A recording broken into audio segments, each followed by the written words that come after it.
What's up, lore masters? As I begin to break down other empires in the Trek universe and then relate that information to Star Trek Online, it makes me realize how overpowered the United Federation of Planets truly is.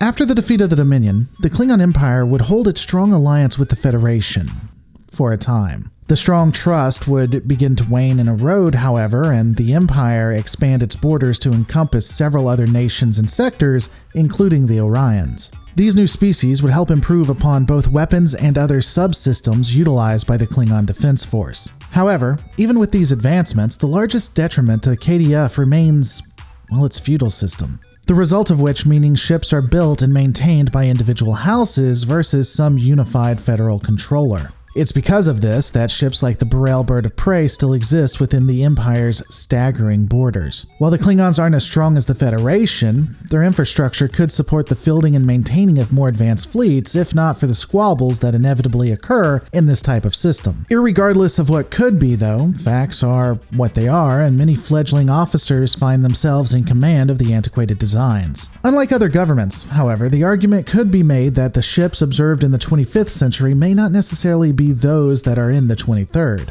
The Klingon Empire has long kept the Burrell chassis and simply upgraded its systems based on the needs of the time. To that point, the Burrell-like class of the 25th century is exceptionally maneuverable, generally able to outclass Starfleet-like cruiser equivalents. Another key advantage that it has over that of Starfleet is its ability to utilize the battle cloak. Though, one of the flaws, at least in my opinion, is the ship's requirement on its wingspan. While not in combat, the wings generally are locked in an up position. However, when entering into conflict, the wings swing down into an attack formation. This could create problems, especially depending on how tied into the weapon systems the wingspans are. Additionally, during war, keeping on alert status would be suggested. The ship's bridge has 3 specialized consoles, allowing for 1 science, 1 engineering, and 1 tactical. Though, unlike other vessels, it is possible to mix and match officers, allowing for other configurations. The vessel has 2 weapons fore and 1 aft. It also has space for 1 specialized piece of technology that can be created by scientists and engineers.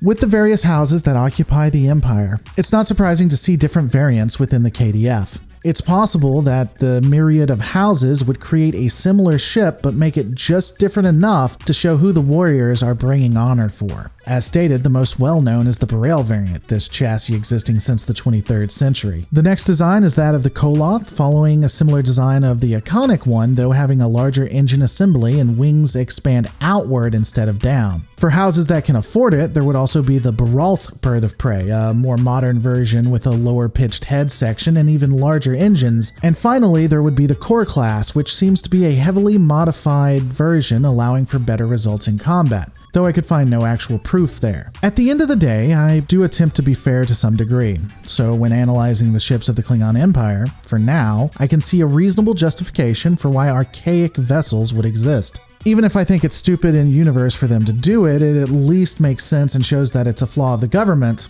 not a flaw of the writing. The Burrell is a tough little ship in Star Trek Online, and it does have its uses within the Empire. But all of these are my opinions. What are yours? Let me know in the comments below. Don't forget to rate, comment, and subscribe, and I'll see you on the next Lore Reloaded.